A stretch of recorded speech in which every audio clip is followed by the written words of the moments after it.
Eh mga guys, oh, mga kasama namin sa trabaho, yan oh. Mga malulupit na steelman, eh oh, puro naka ano. Ayan oh. Kahit mainit, ayun oh, yan oh. Por, yung mga bata natin por, ayan oh.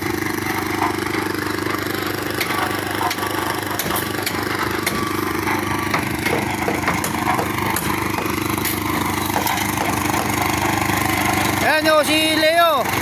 Ayan o, ayan o. Ayan si Tamad o. Por, wala yan o. Huwag yung taas ang sao dyan.